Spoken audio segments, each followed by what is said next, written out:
Major labor unions are backing California's Democratic Governor Gavin Newsom in an increasingly likely recall election.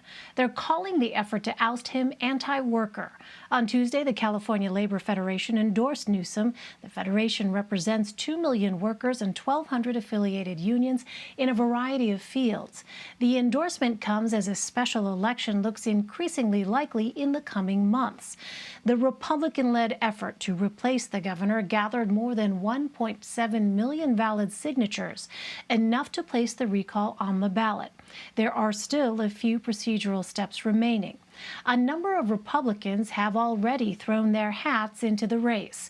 They include former San Diego Mayor Kevin Faulconer, former Congressman Doug Osee, businessman John Cox, as well as reality star and former Olympic athlete Caitlyn Jenner. So far, no prominent Democrats are challenging Newsom. Sophia Bollag joins me now. She's a California politics reporter covering the Newsom administration for the Sacramento Bee. Sophia, welcome. So this endorsement from the California Labor Federation comes after the largest union representing state employees pulled its support for Governor Newsom. What impact will this likely have on the recall efforts? Yeah, so as you mentioned, the Labor Federation endorsement is a big deal. Most of organized labor at this point has been consolidating around Newsom. They've been giving big donations to his anti-recall effort. The union that you mentioned, SEIU Local 1000, it is the biggest union representing state workers here in California. They're just one branch of the larger SEIU, Service Employee International Union. And they recently elected a new president, Richard Lewis Brown, who does not like Newsom. He thinks that Newsom is not good for state workers because Newsom convinced state workers to take a pretty significant pay cut at the start of the pandemic. Newsom has said he intends to restore the pay that the state cut from state workers starting at the beginning of the upcoming fiscal year, which actually starts next month. But this newly elected union president opposes Newsom and opposes an effort to make a big $1 million campaign contribution to Newsom's anti-recall campaign. So even though Newsom enjoys the support of most of organized labor, there are some individual unions like this one and individual sort of pockets within labor more broadly that do not support him and will not be backing him in the recall. Well, this recall effort gained momentum partly due to criticism of Newsom's pandemic response. Has that changed now that the state is rebounding? We are starting to see, I mean, certainly there's still people who are unhappy with his pandemic response and still do not think that he did a good job with that and still think he should be recalled.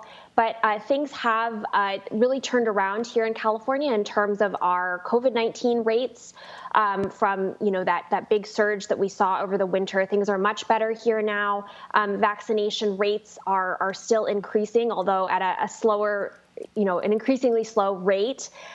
Newsom actually recently announced a lottery for people who have gotten vaccinated. You can win up to $1.5 million if you win.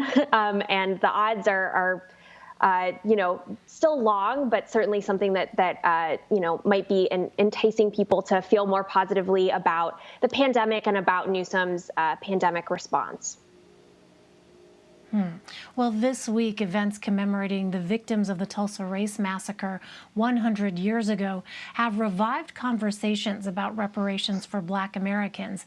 On Tuesday, Governor Newsom launched a task force to study the issue, and here's some of what he said at a virtual inaugural ceremony. Let's listen to that. As our country reckons with our painful legacy of racial injustice, California, again, is poised to lead the way towards a more equitable and inclusive future for all. Our tireless pursuit of equality in every aspect of life, from economy, health, housing, education, criminal justice, and more, continues today. Sophia, what does this task force aim to do? Yeah, so this is a task force that was actually created by a bill that passed the legislature last year and that Newsom signed into law.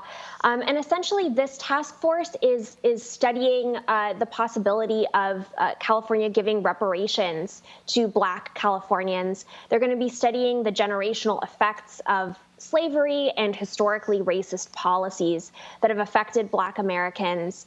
The policy that created this task force, which just had its first meeting yesterday, doesn't dictate exactly how those reparations might be doled out. And that's really a big part of what this task force is going to be discussing, how reparations would actually work, how they would be distributed, who they would go to, that sort of thing. Well, federal and state officials are coming up with creative campaigns to motivate people to get vaccinated. What is California doing? Yeah, so as I mentioned just a couple of minutes ago, Newsom announced late last week that California is going to be having a vaccine lottery. The grand prize, 10 people could win $1.5 million each. Which is obviously a lot of money. Then there's also some smaller prizes for people and some incentives particularly for people who have not gotten vaccinated yet.